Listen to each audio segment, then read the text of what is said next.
তাহলে এইটি হলো মধ্যলয়। এবার আমরা গাইবো দ্রুতলয়ে। নি সা রে মা পা নি সা রে সা নি সা রে মা রে সা নি সা পা নি সা। রিপিট। নি সা রে মা পা নি সা রে সা নি সা রে মা রে সা নি সা পা নি সা। Once more. Ni sa re ma pa ni sa re ma re sa ni sa pa ni sa.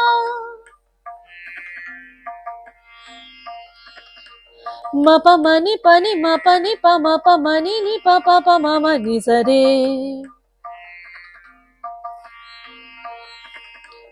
Ma pa ma ni pa ma pa ma ni pa ma ni sa re.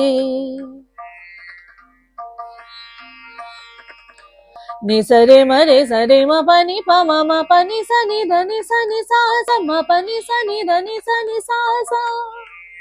তাহলে এই ছিল মোটামুটি একটি রিয়াজ। আশা করি এই তিনটে পোর্শনকে কিন্তু একসাথে করবেন। আমি বোঝানোর জন্য মাঝখানে মাঝখানে ব্রেক করলাম। একদম লং নোট থেকে শুরু করে একদম দ্রুতলয়, এই টোটালটাই কিন্তু একটাই হবে। পুরো লেসনটাকে কিন্তু এইভাবে গাইতে হবে। তো এইভাবে গাইলে আশা করি আপনাদের যে সমস্যা রয়েছে, গলা নিয়ে যে সমস্যা রয়েছে, সেই সমস্যা কিন্তু আস্তে আস্তে কেটে যাবে। এবং এটা একটা ধারণা, অর্থাৎ এটা একটা গায়কী যে আমাকে গাইতে হবে সুন্দরভাবে, প্রেজেন্ট করব সুন্দরভাবে, সেই ভেতরকার সে সৌন্দর্য বোধটাকে কিন্তু জাগাতে হবে। সব মিলিয়েই কিন্তু এই ছোট্ট ছোট্ট স্টেপ সবগুলো মিলিয়েই কিন্তু একটা ভালো রেজাল্ট কিন্তু হবে। আশা করি আপনাদের এই লেসন ভালো লেগেছে।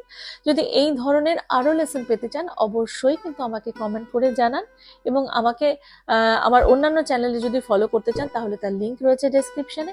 এবং আজকে আমার চ্যানেলে যারা নতুন, যারা এখন আমার চ্যানেলটিকে সাবস্ক্রাইব করেননি, তারা নিচে থাকা সাবস্ক্রাইব বাটনটিকে অন করে দিয়ে অল নোটিফিকেশন অন করে দিতে ভুলবেন না। তো আজকে এই পর্যন্তই। সবাই ভালো থাকুন, সুস্থ থাকুন এবং সঙ্গীতময় থাকুন। নমস্কার।